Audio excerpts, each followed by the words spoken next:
ना इश्क है, ना इश्क है और ना कोई यार है, ना इश्क है ना कोई यार है, अब तो सिर्फ और सिर्फ कामयाब होने का भूत सवार है, अब तो सिर्फ और सिर्फ कामयाब होने का भूत सवार है। नमस्कार दोस्तों, मैं टेक्निकल कोचिंग क्लास में शेखर कुमार स्वागत करता हूं आपका। आज हम देखेंगे मॉडर्न फिजिक्स भाग 2।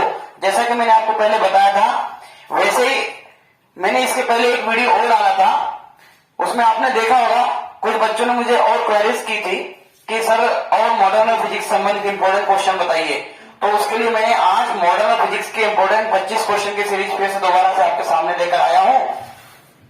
चलिए स्टार्ट करते हैं। स्टार्ट करने से पहले मैं आपसे रिक्वेस्ट करता हूं कि यदि अभी तक आपने मेरा चैनल सब्सक्राइब नहीं किया हो तो कृपया चैनल को सब्सक्राइब कर ले, वीडियो को लाइक कर ले और अधिक से अधिक जो है कमेंट बॉक्स में अपने क्वेरीज नोट करवाए।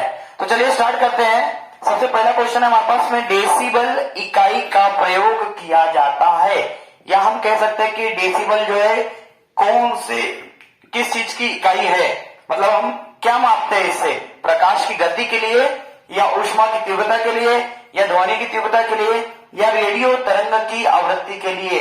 तो आपको सभी को पता है जो डेसिबल होती है वो हमारी इकाई की होती है, ध्वनि की तीव्रता को मापने के लिए जो है हमारी इकाई जो होती है डेसिबल हम प्रयोग करते हैं। अगला क्वेश्चन है हमारे पास में, प्रतिध्वनि का कारण है, प्रतिध्वनि का कारण है ध्वनि का प्रवर्तन, ध्वनि का अपवर्तन, ध्वनि का अवशोषण या ध्वनि की चाल। तो सभी को पता है इसका ध्वनि का जो प्रवर्तन है, जो हमें प्रतिध्वनि सुनाई देती है वो ध्वनि के प्रवर्तन के कारण होती है। तो इसका राइट आंसर क्या आ जाएगा, ए इसका राइट आंसर आ जाएगा। अगला क्वेश्चन है हमारे पास में कि अस्पष्ट प्रतिध्वनि सुनने के लिए, अस्पष्ट प्रतिध्वनि सुनने के लिए प्रवर्तन तल और ध्वनि स्रोत के बीच, प्रवर्तन तल और ध्वनि स्रोत के बीच, मतलब प्रवर्तन तल और ध्वनि स्रोत के बीच, इन दोनों तलों के बीच में न्यूनतम कितनी दूरी होनी चाहिए। तो सभी को पता है न्यूनतम कितनी दूरी होगी, 16.5 मीटर या 17 मीटर की जो है हमारी न्यूनतम दूरी होनी चाहिए। इंपॉर्टेंट क्वेश्चन है, जेईई के एग्जाम में ये क्वेश्चन आ चुका है।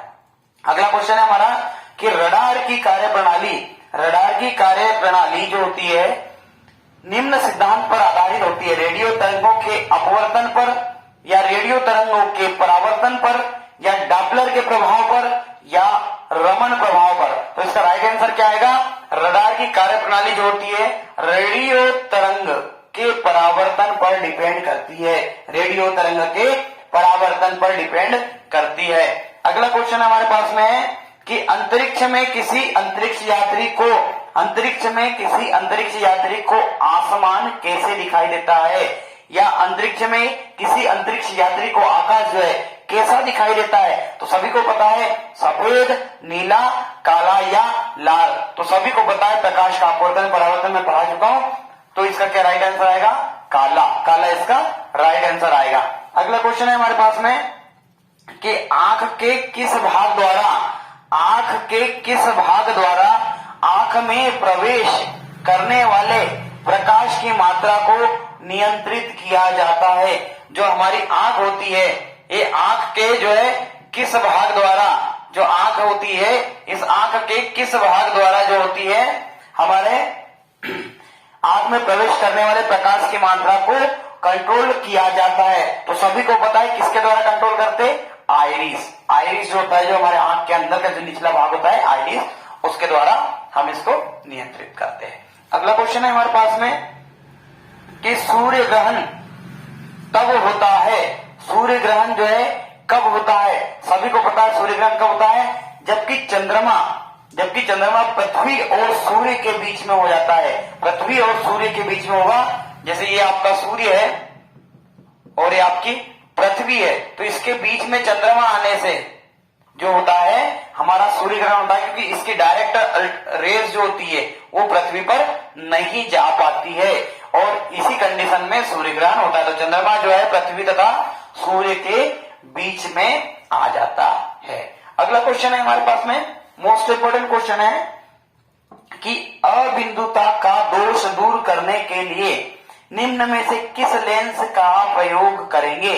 अबिंदुता का दोष दूर करने के लिए निम्न में से कौन से लेंस का प्रयोग करेंगे? तो इसका क्या आएगा राइट आंसर? सिलेंडरी लेंस। सिलेंडरी लेंस के द्वारा अबिंदुता का दोष दूर किया जाता है। अगला क्वेश्चन है हमारे पास में कि सूखा बालू जो होता है चमकीला दिखाई देता है। सूखा बालू जो होता है हमारा चमकीला दिखाई देता है, परंतु जब गीला हो जाता है तो द्वितीयहीन होता है। इसका कारण क्या है? इसका कारण है पूर्ण परावर्तन। पूर्ण परावर्तन, इसका कारण क्या है? पूर्ण परावर्तन के कारण जो होती है हमको जो गीली रेत है जो वो द्वितीयहीन दिखती है, लेकिन यदि सूखी बालू रेत होती है वो हमको चमकीली प्रतीत होती है, क्योंकि गीले का कंडीशन में जो होता है जो प्रकाश है वो क्या होता है? एब्जॉर्ब होता है। अगला जो है हमारा वो आएगा हमारा कि 10वां जो क्वेश्चन है, उगते एवं डूबते समय सूर्य लाल प्रतीत होता है क्यों? उगते एवं डूबते समय सूर्य लाल प्रतीत होता है क्यों? क्यों?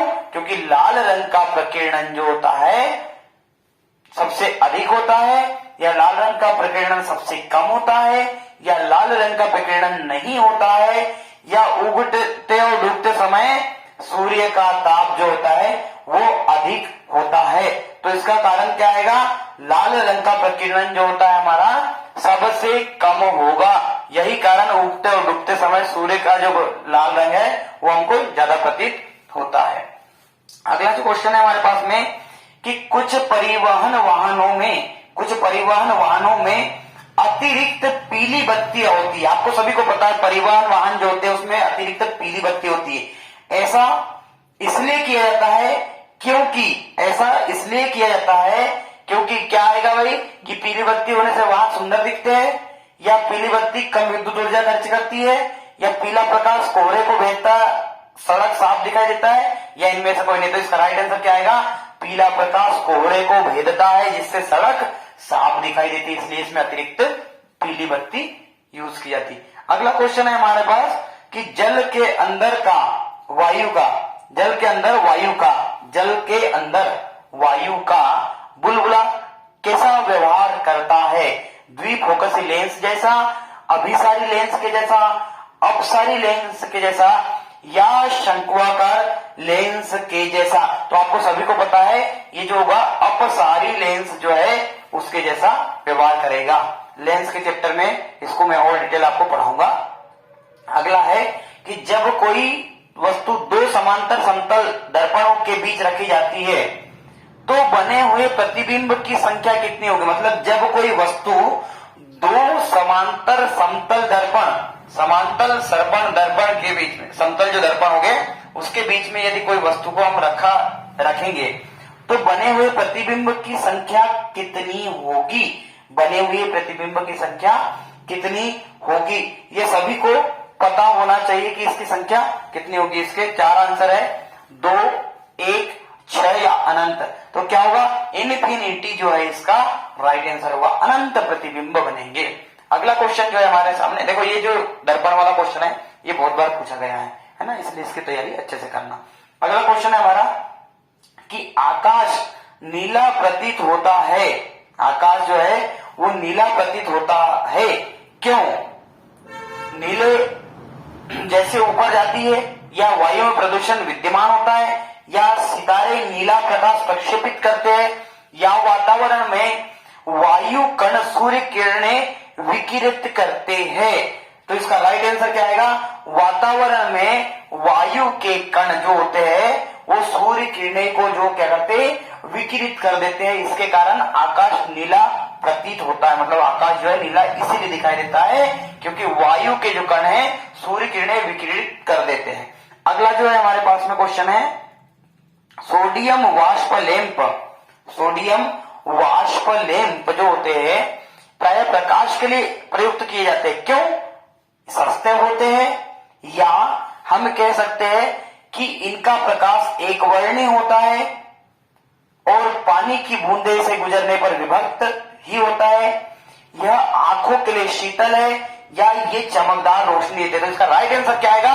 ये चमकदार रोशनी जो है वो देते हैं, इसलिए सोडियम वाष्प लैंप जो है प्राय प्रकाश के लिए उपयोग किए जाते हैं।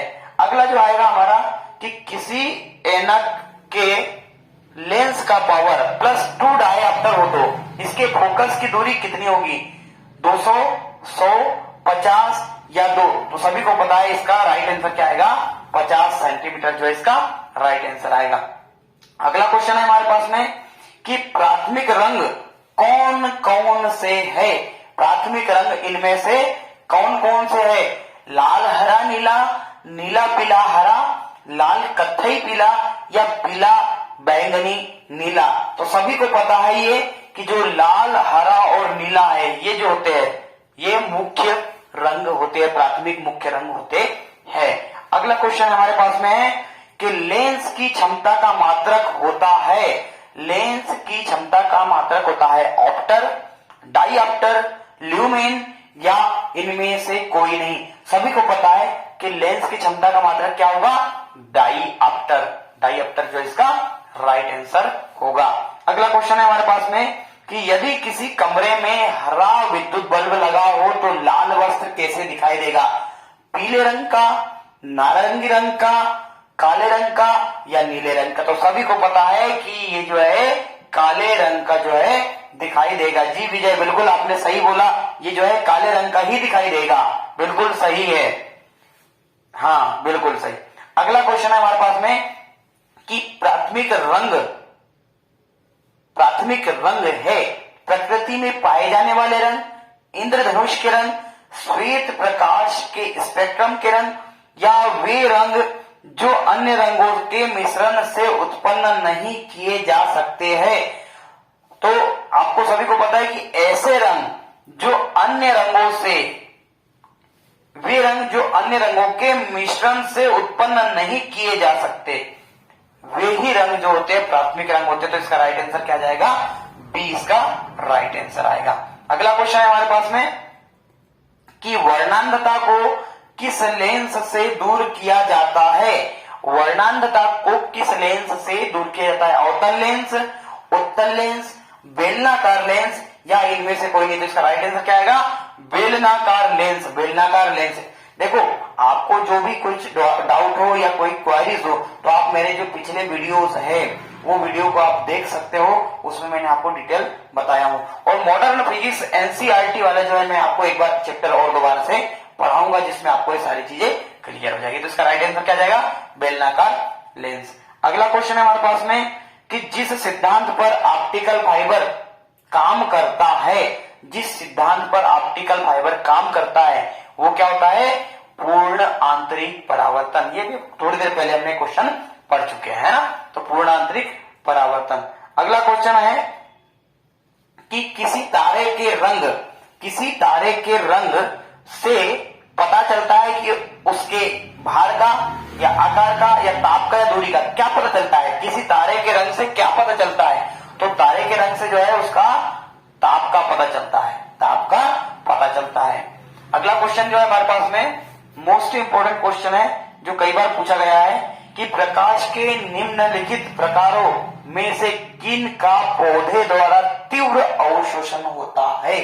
पौधे किस रंग को तेजी से एब्जॉर्ब करते हैं? पौधे किस रंग को तेजी से अब्जॉर्ब करते हैं? नीला और लाल, बैंगनी और नारंगी, इंडिको और पीला, पीला और बैंगनी? तो इसका राइट आंसर क्या आएगा? नीला और लाल जो है बहुत जल्दी जो है जो पौधे है उसको अवशोषित करते हैं। अगला जो है मोस्ट इंपोर्टेंट क्वेश्चन कि तारे टिमटिमाते हैं, तारे टिमटिमाते हैं अपवर्तन के कारण, परावर्तन के कारण, ध्रुवण के कारण या विकिरण के कारण? बताओ इसका राइट आंसर क्या आएगा? हाँ सेज कर, बिल्कुल सही।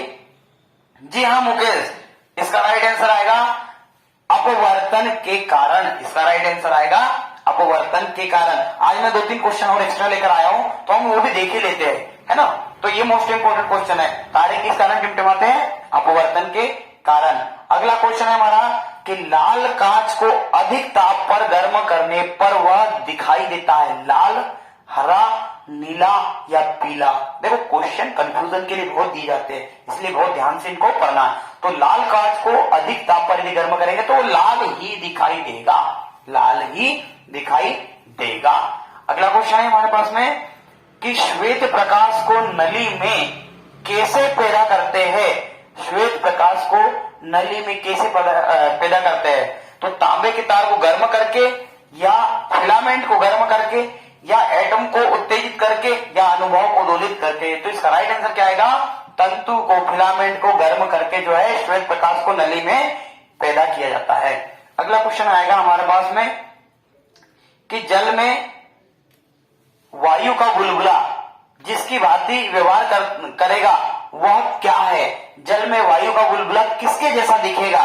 जल में वायु का बुलबुला किसके जैसा दिखेगा? उत्तल दर्पण, अवतल दर्पण, उत्तल लेंस या अवतल लेंस। तो इसका राइट आंसर आएगा अवतल लेंस। अवतल लेंस के जैसा दिखाई देगा। अगला क्वेश्चन है हमारे पास में कि निम्न में से कौन सा रंग सम्मिश्रण दिन और रात के समय सर्वाधिक सुविधाजनक होता है? कौन सा ऐसा रंग है जो दिन और रात के समय सर्वाधिक जो है सुविधायुक्त होता है? नारंगी नीला, श्वेत काला, पीला और नीला, या लाल और हरा। तो इसका राइट आंसर आएगा लाल और हरा जो है वो प्रकार रंग। अगला है जो मैंने अभी थोड़ी देर पहले बताया, ये क्वेश्चन का आंसर आप दोगे क्या? कि अंतरिक्ष में किसी अंतरिक्ष यात्री को आकाश कैसा दिखाई देता है? अभी थोड़ी देर पहले बताया था। जी हाँ, काला कलर का। तो यदि वीडियो पसंद आया हो तो कृपया लाइक कीजिए, चैनल को सब्सक्राइब कीजिए, और आपकी जो भी क्वेरीज हो वो आप कमेंट बॉक्स में जरूर नोट कराएं। धन्यवाद।